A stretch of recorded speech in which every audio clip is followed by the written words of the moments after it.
pero una idea que puede tener 6 o 7 mil años, como la idea de Dios, es una idea histórica. Dios era eterno, pero la idea de Dios tiene historia, y el hombre también es histórico. Entonces, la idea de hombre que se va creando no es el hombre, es el hombre, pues qué sé yo, egipcio, o persa, o romano, claro, no es el hombre, es un tipo de hombre especial, ¿no? Que después pretende erigir su condición particular en el modelo y prototipo de todos los demás. Bien. Entonces, con esta confusión tan terrible en la que estamos continuamente, es que no se puede dar ni un paso. Derechos humanos, bueno, ¿esto qué es? Claro, el primer artículo de derechos humanos, la Declaración de los Derechos Humanos, un paso. Derechos humanos, bueno, ¿esto qué es?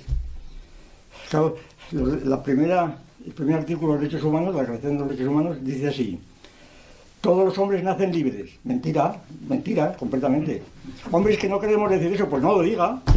Todos los hombres nacen libres, pero ¿de qué se sacan semejante majadería? ¿Verdad? Claro, es una cosa que ni socialmente, ni sociológicamente, ni históricamente tiene sentido. Y entonces, todos los hombres nacen libres. Bueno, lo que usted quiera, ¿verdad? Entonces, ¿qué pasa? Bueno, es que es una forma de entendernos, ¿no? Es una forma de no entendernos.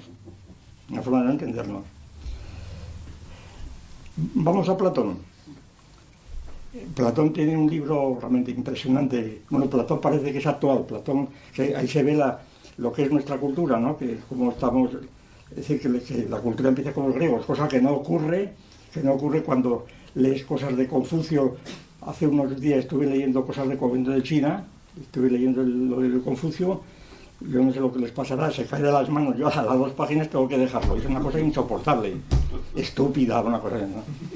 Y no digamos si lees el Popol Vuh y demás, es decir, que son cosas distintas, ¿no? Tendrá mucho interés arqueológico, histórico, pero no se puede leer. En cambio, pues, tú lees Euclides y es lo mismo que lees en la escuela hoy día, ¿no? Exactamente lo mismo. O lees a Platón y es exactamente lo mismo que Solar, exactamente lo mismo, es la misma escala. Bien. Pues en el político, Platón empieza por la pregunta, bueno, ¿y qué es el político? Le preguntan a Sócrates. Bueno, como saben, Sócrates siempre es el personaje que utiliza Platón para decir Platón lo que le parece, atribuyéndoselo a Sócrates. Y dice que Sócrates le dijo una vez, leyendo el Menón, le dijo, pero ¿cómo miente este jovencito, verdad?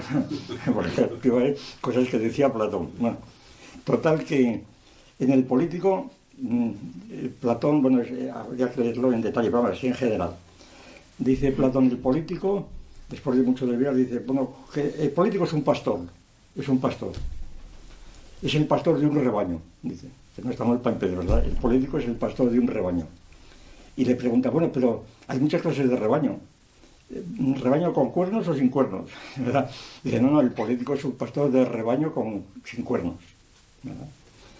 Y entonces, y van siguiendo así el diálogo, y va predicando, es una taxonomía, claro, y llega más o menos a la conclusión, no, el político es un pastor de rebaño sin cuernos que dirige al rebaño mediante la palabra. Mediante la palabra. Es decir, no mediante el palo. Esto es Ortega y Gasset decía una frase muy, muy bonita que era esta misma idea. Dice, gobernar no es empujar. Gobernar no es empujar. Es decir, es mediante la palabra. De manera que la política empieza mediante la palabra. La palabra supone el lenguaje y el lenguaje escrito supone la ciudad, etc. Y entonces el gobernar y la sociedad política supone el hombre como un animal que habla. Que es la definición de hombre. Animal racional, el logos es lo mismo palabra que el pensamiento. Bien. Y entonces, claro, de aquí viene la siguiente consecuencia. Entonces resulta que en la política, sobre todo en la democracia, lo importante es la palabra, y esto se interpreta rápidamente, la palabra, la no violencia. Es decir, la palabra, porque la palabra tiene que ser persuasiva y tiene que dirigir al rebaño mediante la persuasión y no mediante el palo, mediante el empujón, ¿verdad? Y entonces, ¿qué pasa? Pues en el fondo esto es una idea totalmente espiritualista que se aplica ahora totalmente en estos días que estamos viendo la legalización de Sortu y los partidos políticos de ETA. La condición que exige la ley de partidos es que renuncien a la violencia, pero luego pueden decir lo que quieran. Es decir, porque el pensamiento no delinque y cada uno puede decir lo que quiera, libertad de pensamiento.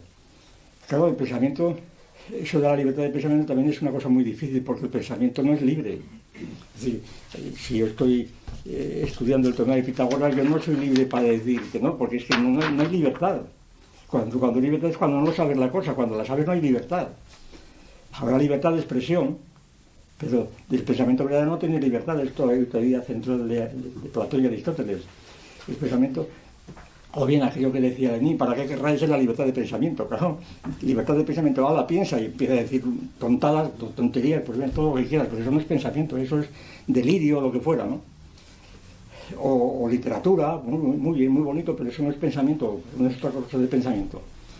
Bien, entonces la idea de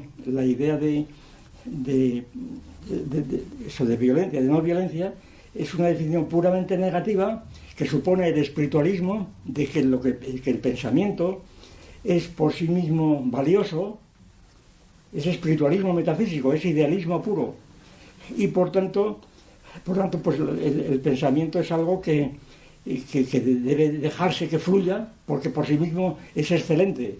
Claro, eso es demasiado conceder, ¿verdad? Eso es demasiado conceder. ¿No? Pero totalmente demasiado conceder es estar completamente cerrando los ojos a la realidad, en donde el 90% de lo que escuchas son estupideces, pues una tras otra, pero sin parar, ¿verdad? Sin parar. En todos los sitios donde te muevas. Y entonces la libertad de pensamiento, bueno, pues diga usted lo que quiera, pero usted puede decir lo que quiera con tal de que no empuje, ¿verdad? ¿Qué quiere decir esto? Pues que se da libertad de pensamiento a los partidos secesionistas, y a pesar que el artículo primero dice que España es indivisible, sin embargo un partido que dice que quiere separarse de España, se le permite en nombre de la libertad de pensamiento formar un partido político para que defienda esto en las Cortes, como Ibarretxe defendió su programa de secesión.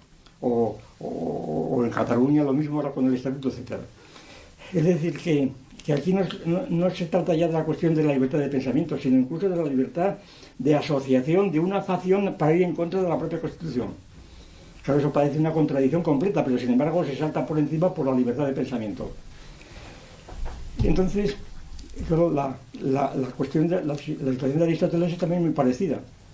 También Aristóteles parte en su política de lo siguiente: el hombre es animal social, dice zoon politikon, pero politikon no significa social, como se dice, traducción de social. Politikon quiere decir el que vive en las ciudades, polis, el que vive en una ciudad, no es, a diferencia del que vive en la selva, el salvaje, el cíclope. Y entonces la política, según Aristóteles, empieza en la ciudad, y la ciudad supone la escritura, supone el lenguaje, etc. Y el zoon politikon es el animal que vive en ciudades. Pero también dice Aristóteles, porque sociales son también las abejas, las hormigas, etcétera, las ovejas, esto, y sin embargo no son políticas. Tesis impugnada por la etología, por muchos etólogos hoy día, como saben, en donde, pues esto de Waals, uno de los más conocidos, Van der Waals, un holandés que tiene ahí montado unos tinglados en Holanda para estudiar la política de los chimpancés, precisamente, puesto que él pretende que los chimpancés se organizan en formas enteramente políticas, que hay coaliciones, que hay partidos políticos entre ellos que derriban al otro, en fin, hace una lectura antropomórfica, diríamos, de la comunidad de los chimpancés. De manera que entonces, como estamos viendo, la conexión que establecía Platón y Aristóteles al hablar del género con los animales, Platón directamente y Aristóteles también, pues está de total actualidad. Y claro, los derechos humanos, se supone que los derechos humanos es el fundamento de toda democracia. La democracia, ante todo, empieza por una declaración de derechos humanos. Entonces, ¿de qué estamos hablando aquí? ¿Qué es lo que estamos hablando? La democracia supone unos hombres ya organizados, ya, vamos a decir, civilizados. Civilizados es de cívica, que viven en ciudades. Civilizados es el que viven en las ciudades, exactamente lo mismo. Entonces, por eso la sociedad civil y la sociedad política es decirlo en griego o en latín, pero es lo mismo. Y cuando se discute hoy tanto la sociedad civil, la palabra civil está muy de moda, hay foros civiles, hay ciudadanos por todos los lados, ciudadanos. La palabra ciudad realmente encandila a mucha gente, porque no sabe ni griego ni latín, sencillamente. No sé qué quieren decir con eso, sociedad civil, como si fuera una entidad positiva. La sociedad civil, no tenemos tiempo de hablar aquí.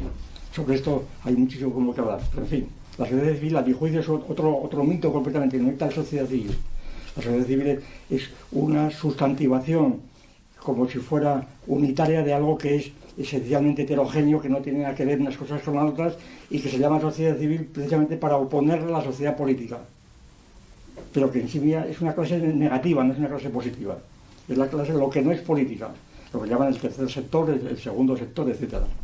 Bien, entonces habría dos respuestas, bueno, para ir ya, vamos a ver, voy terminando ya. Bueno, no puedo absolutamente exponer el esquema que más o menos tenía pensado porque es imposible, pero voy a hacer un dibujo así muy en general.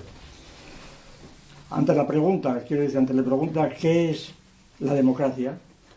Como pregunta por la esencia en este sentido, y la esencia no es ninguna idea metafísica, es una idea muy concreta. Por ejemplo, un círculo es una esencia, por ejemplo, bueno, sin hablar de las esencias aromáticas, de los aceites, ¿verdad? En fin, pues la de perfumería. La esencia de la pregunta ¿qué es la democracia? Como pregunta por la esencia, pues yo creo que tiene dos tipos de respuestas fundamentales, que es una respuesta idealista, vamos a llamarla así, y la respuesta materialista. Eso es. Voy a exponer rápidamente en qué consistía la respuesta idealista y en qué consistía la respuesta materialista a la democracia, que es una cosa y la otra. Bueno, y las simplificaciones que tengo que hacer, bueno, son tremendas, para pedir perdón, pero bueno, no hay otra forma, ¿no? No hay otra forma. Claro, porque si no estaríamos aquí pues 2 o 3 horas y no es imposible. Digo que entonces habría dos tipos de respuestas, la teoría idealista de la democracia y la teoría materialista de la democracia. La teoría idealista de la democracia prácticamente podríamos identificarla con lo que llamamos fundamentalismo democrático. El fundamentalismo democrático. Fundamentalismo democrático es otra expresión pues muy larga de explicar, que está tomada del fundamentalismo religioso, que es una palabra que apareció ya en Estados Unidos hace los años 10 del siglo pasado, de 2 petroleros que hicieron una edición de la Biblia. Bueno, es una serie, bueno, esto es tremendo la cantidad de cosas que hay allí. Esperamos que luego pasó a los musulmanes, y entonces la palabra fundamentalismo tuvo al principio un sentido peyorativo, ¿verdad? Pero luego el fundamentalismo democrático fue recuperado como la verdadera esencia de la democracia en serio, la democracia en serio. Entonces lo que llamamos fundamentalismo primario, pues es la concepción de la democracia como la forma más perfecta de gobierno, la forma que ofrece a los hombres la libertad en la convivencia, que ofrece la libertad en el sentido de la propia autonomía. Es decir, que les hace autónomos a los hombres, libres, soberanos, y que todo lo demás es prehistoria. Es decir, que la democracia es lo que la ciencia, según muchos, es para la humanidad. Por fin hemos conocido el universo. Escucho decir, qué cosas tan estúpidas, ¿verdad? Qué cosas tan estúpidas, como si el universo fuese objeto de la ciencia. El universo es objeto, hoy día, de la cosmología del Big Bang y demás, de una serie de delirios que están desacreditando completamente lo que era la cosmología, incluyendo a Einstein, ¿verdad? Esto es otra cuestión. Pero yo pongo como ejemplo los libros de Valentin, ¿verdad? De los infinitos mundos que están creándose simultáneamente en la época inflacionaria, que a mi juicio es un delirio completo, pero propio no ya de los presocráticos, sino mucho peor todavía, ¿verdad? Y sin embargo, claro, como está todo lleno de fórmulas matemáticas y demás, parece que dice algo, no dice absolutamente nada, pero bueno, ahí están. Pues entonces, veamos, para mucha gente la ciencia, por lo menos, bueno, el libro de Carl Sagan, yo creo que es la mejor referencia que todo el mundo conoce, aquel Cosmos de Carl Sagan de hace, no sé, años 80 por ahí más o menos decía al empezar, por fin, gracias a la ciencia, el hombre ha conocido su posición en el universo. Hace falta ser cara dura, ¿eh? Decir eso, el hombre, gracias a la cosmología, ha llegado a conocer su posición en el universo, pero ¿eso qué es? ¿Claro? Este fue el que empezó a mandar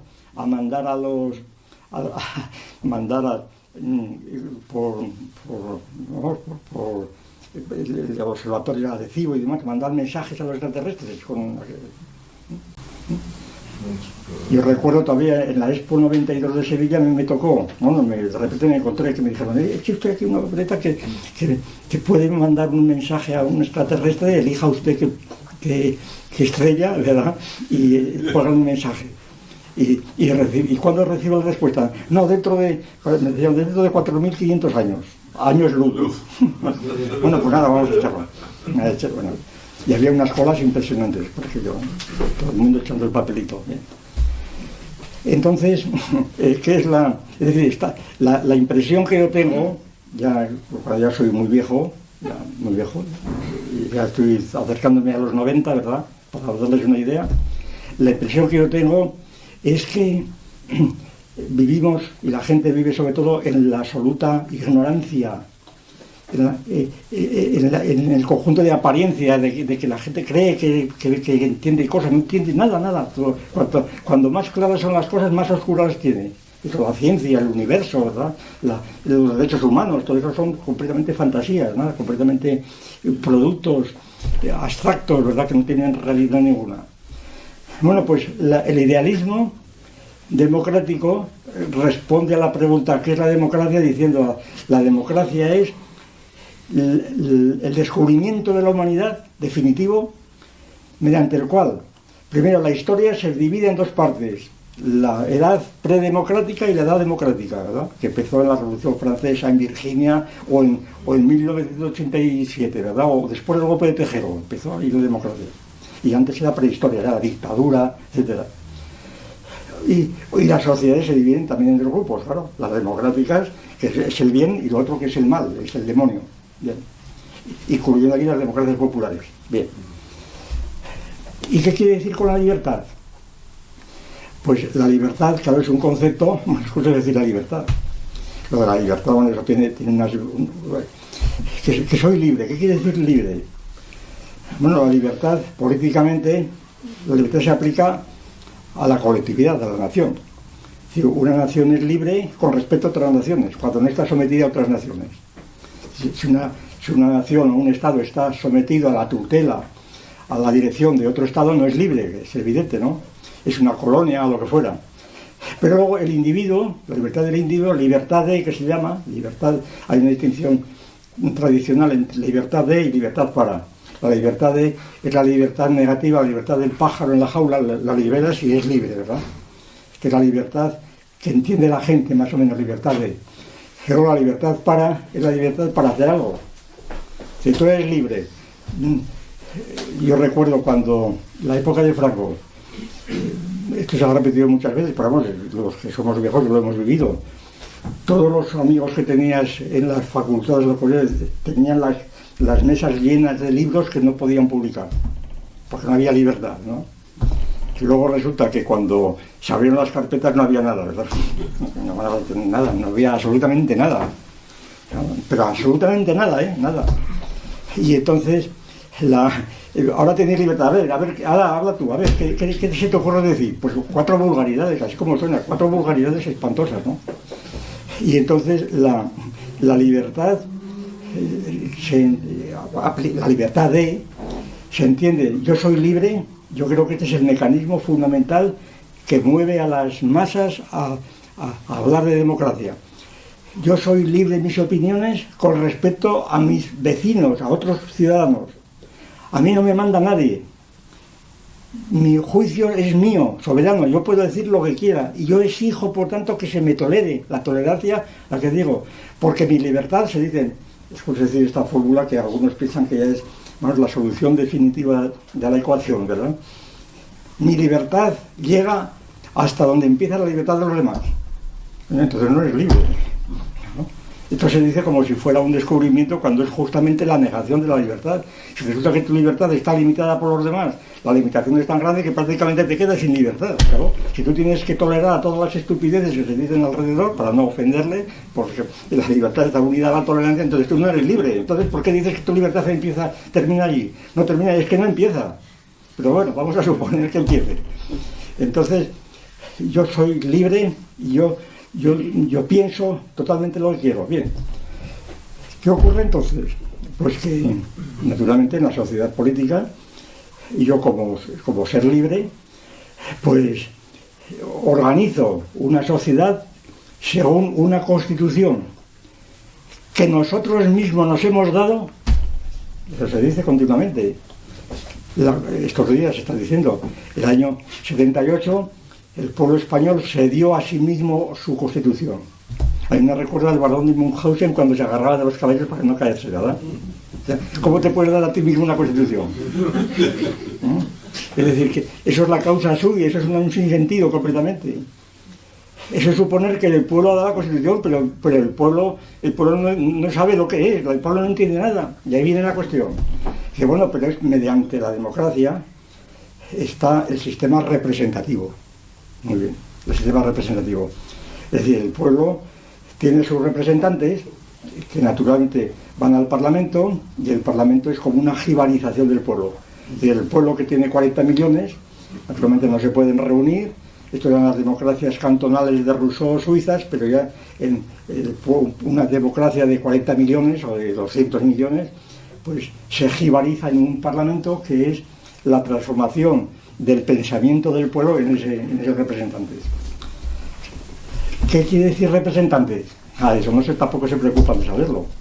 Primero no distinguen la siguiente distinción, que es fundamental. Vamos, y se la voy a poner y que diga cualquiera que no es verdad. Es decir, la representación del pueblo puede ser de dos tipos, que se pueden llamar, bueno, no llamamos así porque es muy difícil dar nombres, pero los nombres más corrientes y más directos que se nos ocurren son estos. Una representación informativa, en donde tus diputados, los que tú votas, se suponen que van a defender tus proyectos en el Parlamento, es decir, los diputados son los portavoces o los altavoces de los individuos, de los ciudadanos, ¿verdad? Bien. Y entonces, pues sencillamente tú votas y los diputados exponen tu opinión en las Cortes.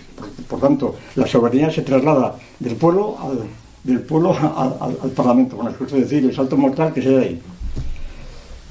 Cuando sabemos que eso no es así, porque primero el pueblo, cuando una ley, y aquí volvemos a Platón, cuando una norma o una ley que se quiere votar, pues tiene complicación técnica, pongamos como pueda ser la cuestión de la energía nuclear, la discusión sobre la energía nuclear, yo que sé, la discusión sobre el aborto, todas estas cuestiones sobre los padres del aborto, entonces el pueblo no se puede enterar de esto, no sabe, no tiene criterios, es imposible, es totalmente imposible. Es decir, el pueblo no distingue no distingue, qué sé yo, la mórula de la gástrula, ¿verdad? Entonces, ¿qué va a opinar del aborto? Entonces, es que no lo sabe, pero tampoco lo saben los diputados.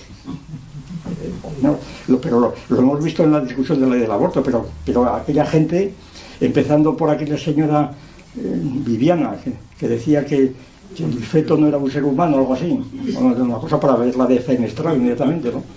Pues entonces, claro, no saben del asunto.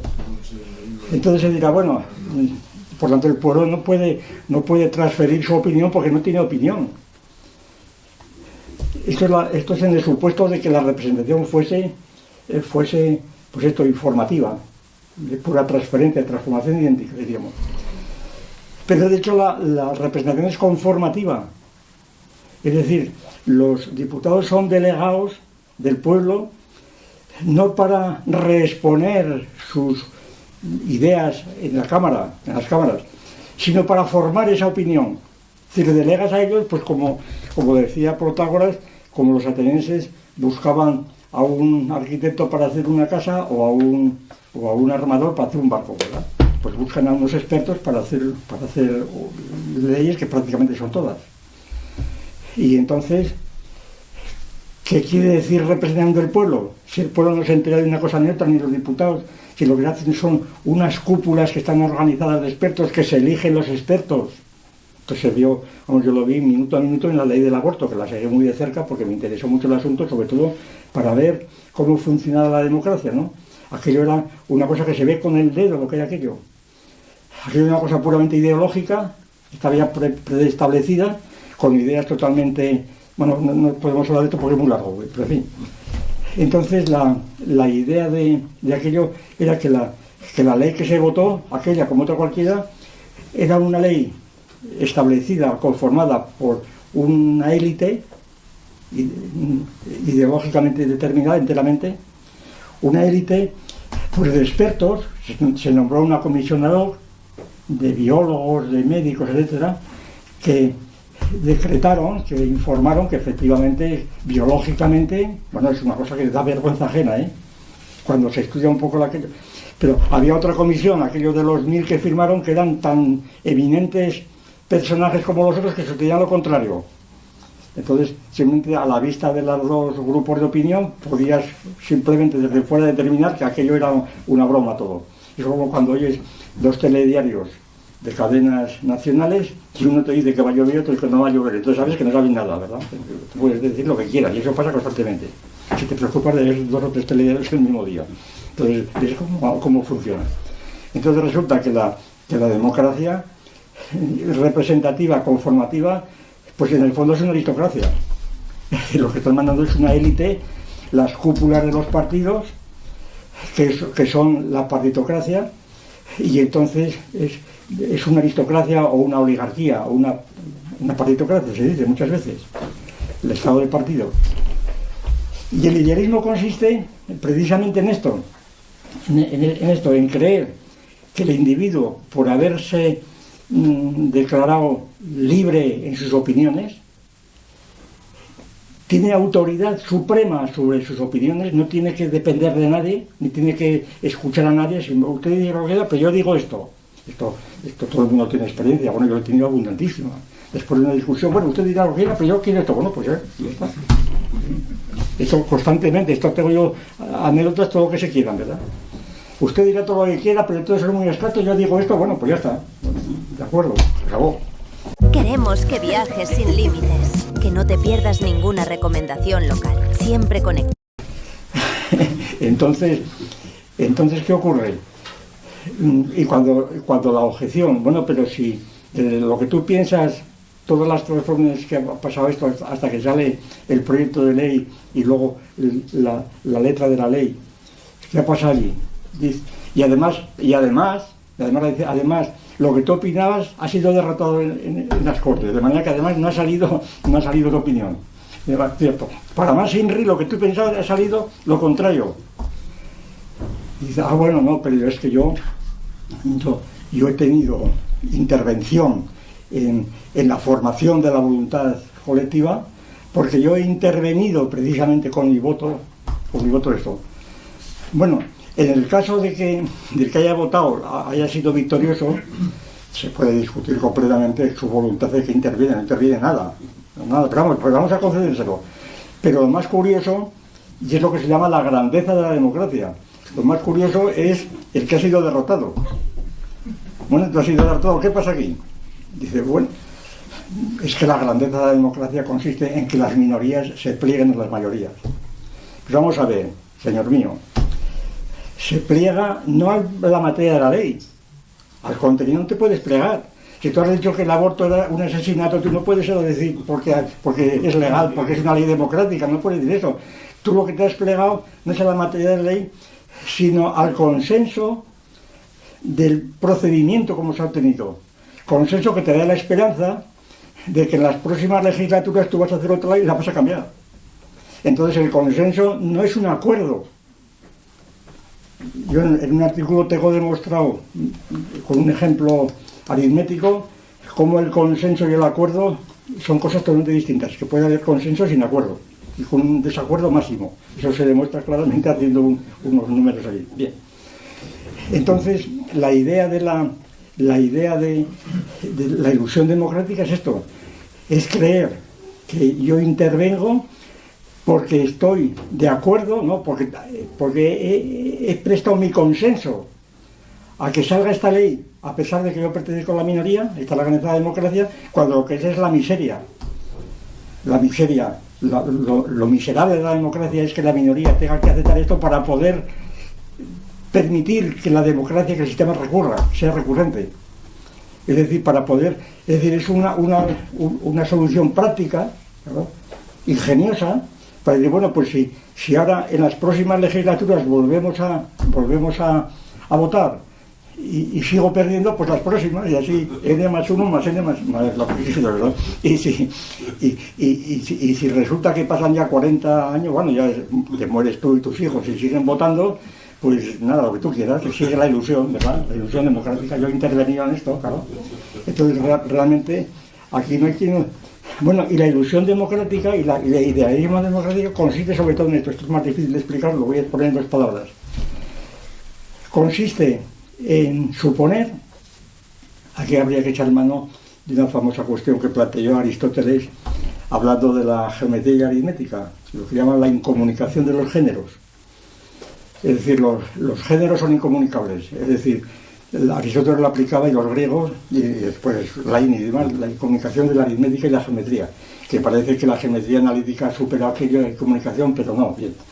Es decir, lo que se demuestra en aritmética no se demuestra en geometría y viceversa, aunque luego pueda haber apoyos y tal, son cosas diferentes. Y entonces, aquí ocurriría algo parecido.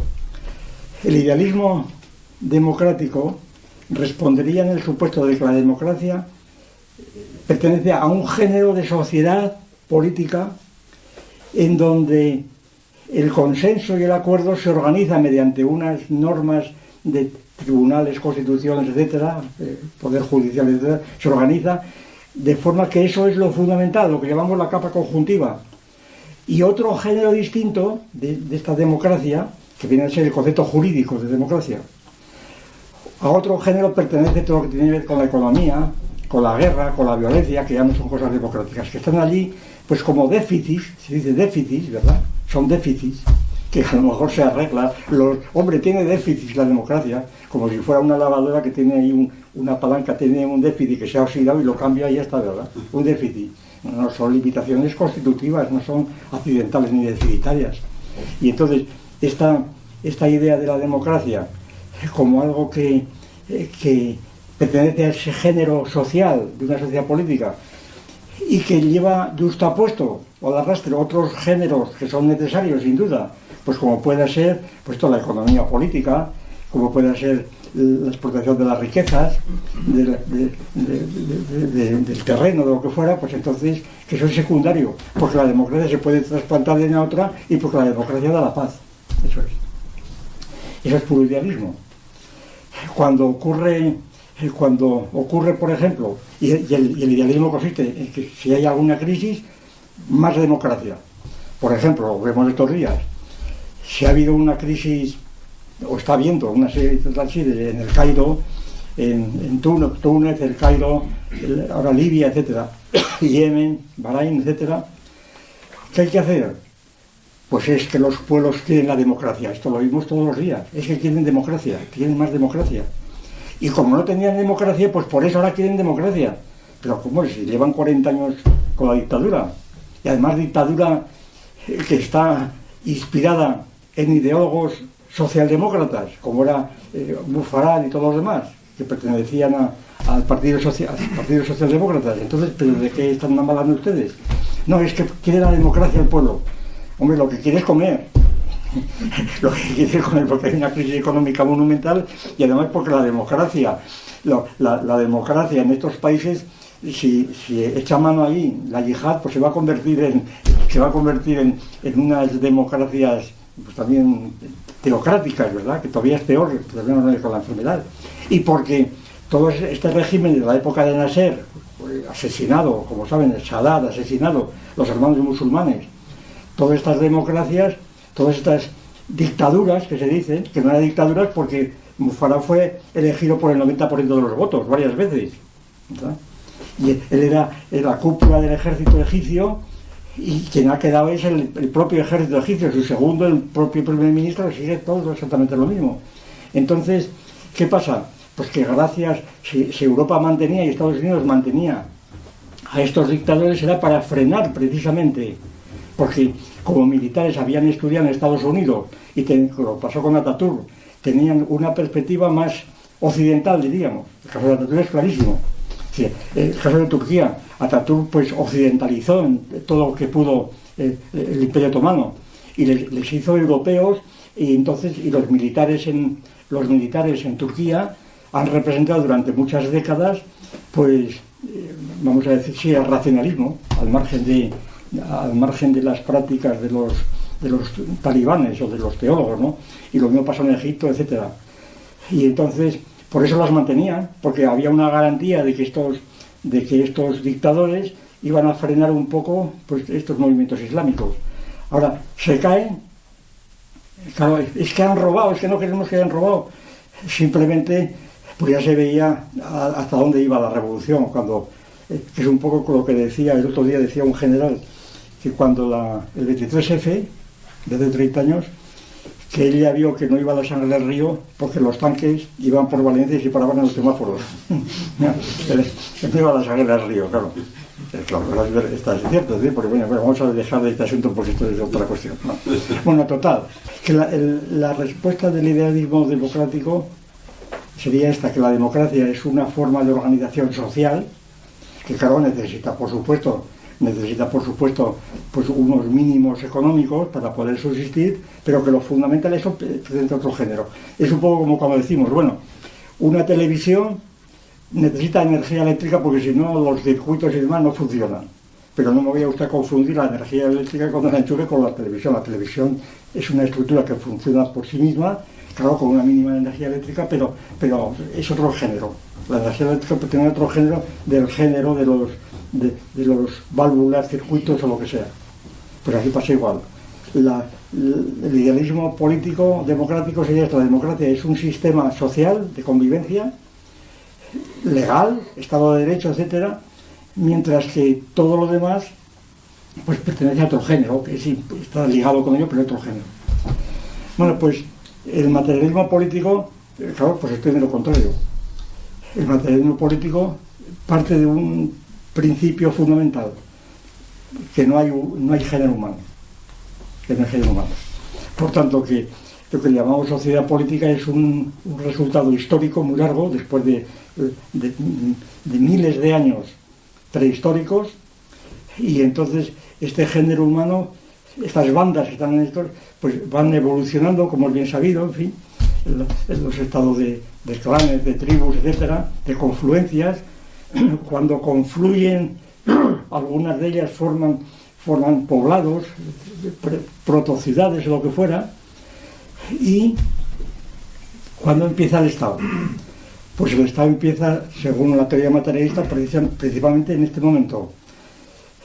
Claro, esto es una cosa totalmente opuesta a la tesis de Marx, aunque es muy parecida. Es lo que hemos llamado la vuelta del revés del marxismo.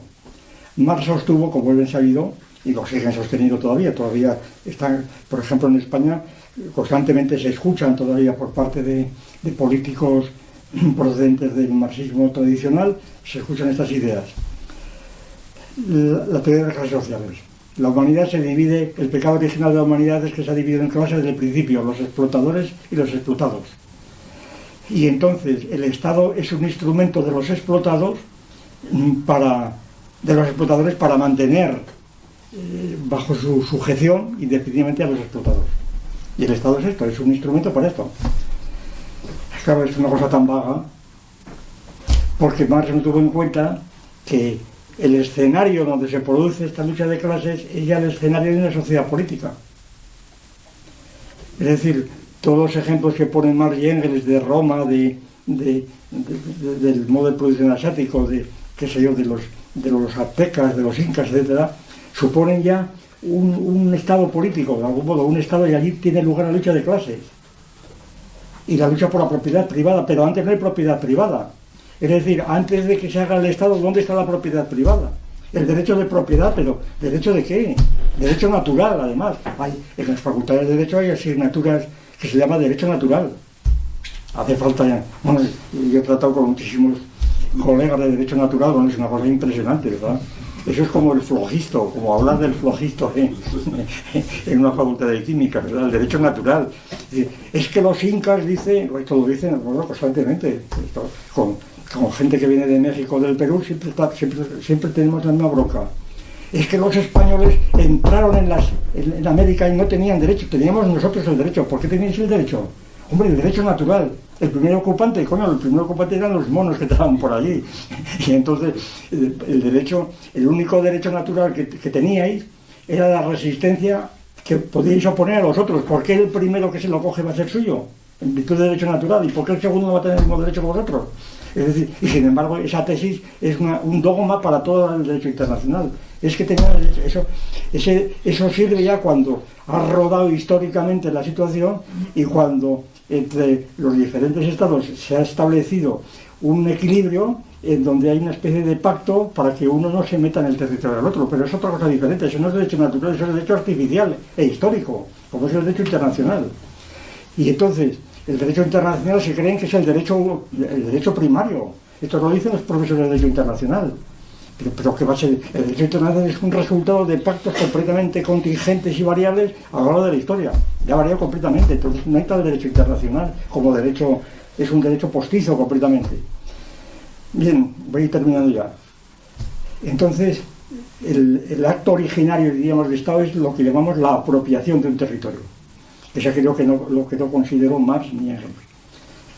Es decir, un grupo, 2 o 3 grupos heterogéneos, tribus distintas, en un territorio después de luchas entre ellos, 1000 episodios, pues cercan un territorio.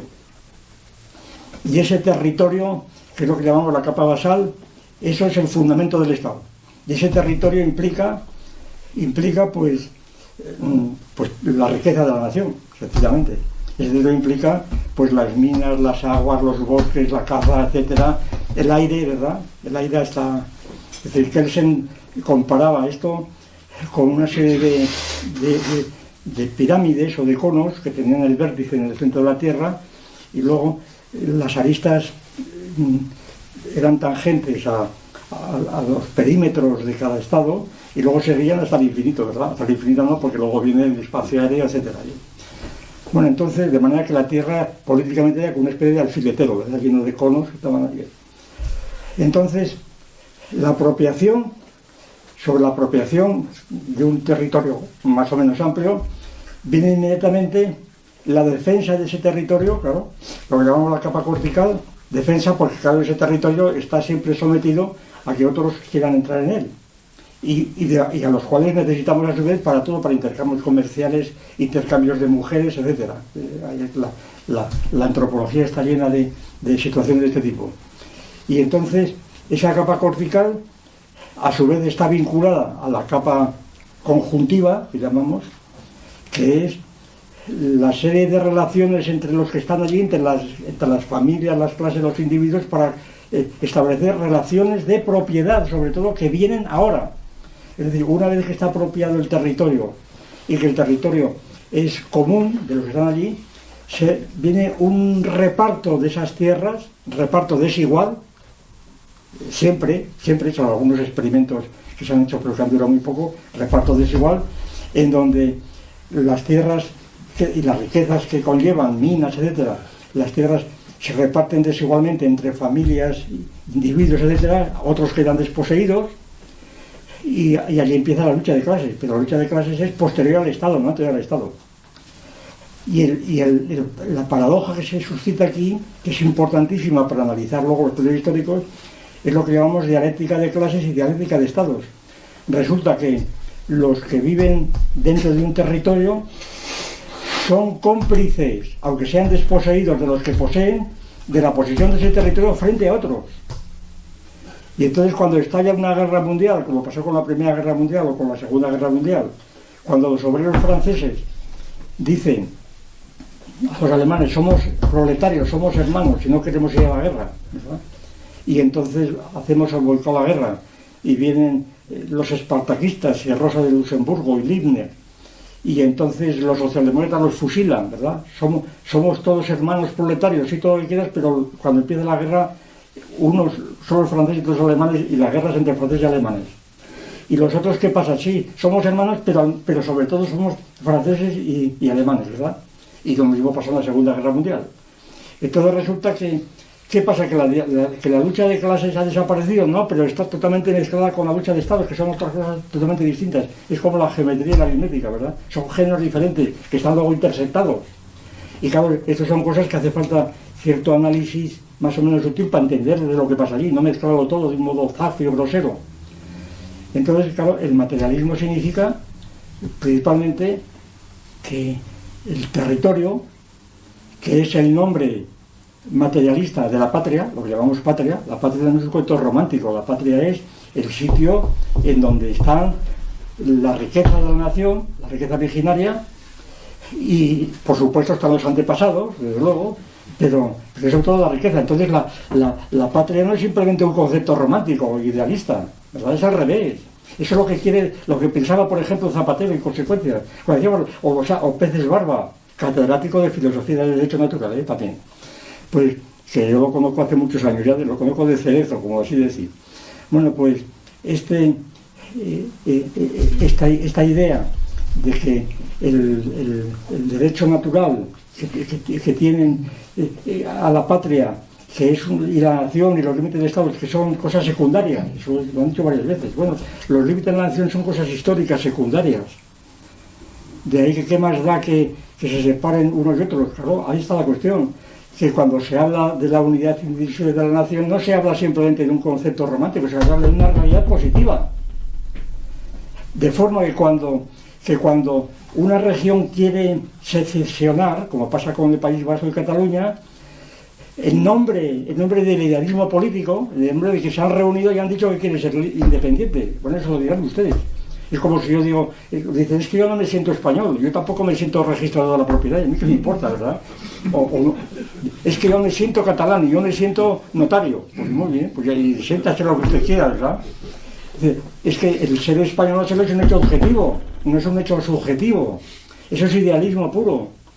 Y entonces, bueno, es secundario, ¿verdad? Vamos a darles todo porque esto es secundario. No, porque primero Cataluña, el País Vasco, etcétera, no es propiedad de los catalanes, es propiedad de todos los españoles, de todos los que están en el territorio. Y entonces cuando te quitan eso, te quitan algo realmente. Es como si te quitaran la cartera del bolsillo. Eso es lo que no se dan cuenta. Si no es que tengan derecho, ¿no van a tener derecho? ¿Derecho de qué?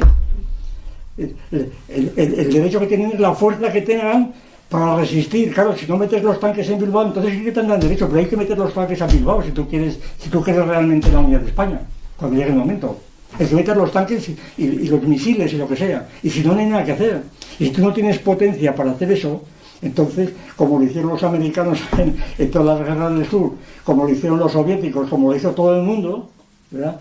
Pues entonces estás perdido completamente. Y entonces un gobierno que es idealista, que es romántico, el pensamiento Alicia, que llamo yo algunas veces, que está en pura fantasía, pues entonces pues no te puedes fiar de él en absoluto. Vamos, es un peligro nacional, porque no sabe con qué se come nada de ello, está completamente flotando.